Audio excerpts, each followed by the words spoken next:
Huwag nyo nang palampasin to. Okay? Etong blockchain, in-introduce to, lagi ko siyang fina-follow mga Lodi. Ito si Mr. Satoshi. Si Mr. Satoshi, siya din yung nag-share ng dogs na sabi niya may connection yung Sablam at yung founder or CEO ng Telegram. So makita natin dito yung shinare niya about sa blockchain.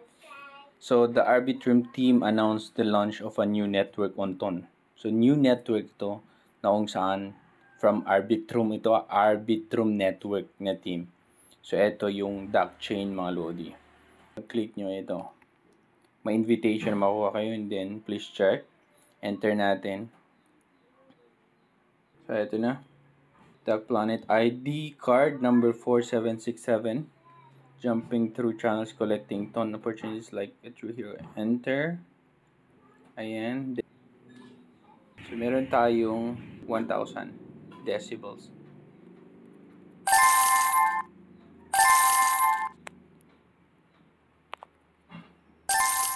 So sabi niya dito, blockchain will launch in September. So start farming airdrop. So kung mag-join ka ngayon, part ka sa alpha mga Lodi. Okay? So click on DAC. Decibels will randomly increase or decrease.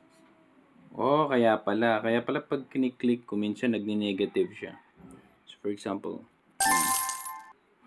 negative 10 plus 6 plus 16 plus 3 negative 17 plus So ayan mga Lodi ang bagong alpha project.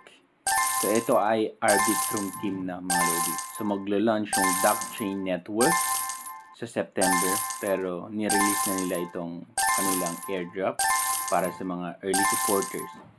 Isa pang project na sa tingin ko maayos mga Lodi kasi yung sinusundan nila yung apak ng dogs. Hindi katulad ng TapSwap or Hamster Combat na ang dami-daming pinapagawa sa mga viewers nila or sa mga community nila. Ito, Dog in Hood. Tandaan nyo, ito ang first Robinhood. Alam niyo yung Robinhood na exchange? Sasabi niya dito, the first Robinhood game-based meme coin incubated by GameSwift.io.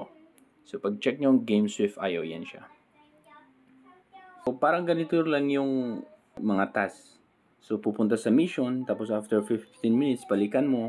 Or meron ka ding tinatap-tap, pero hindi masyadong ang dami-daming pinapagawa. Create a camp, join a camp kung gusto nyo, pero kailangan mo ng code dyan.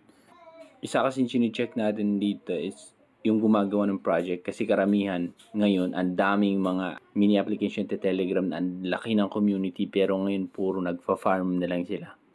Nagki-create na ng YouTube account.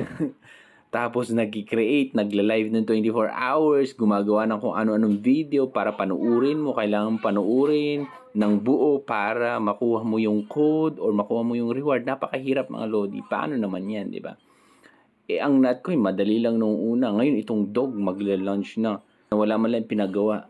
May mga task lang. Diba? Yun sana yung dapat i-follow nila. So, yun na yung parang basis natin. Sa akin na, yun na yung basis ko when checking dun sa mga mini airdrop dito sa Telegram.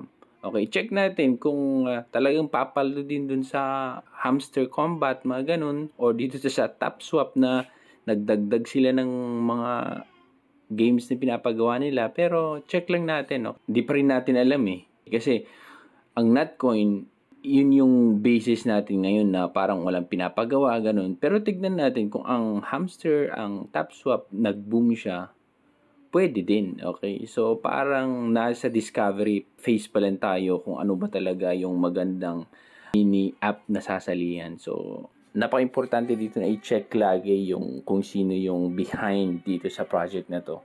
Okay?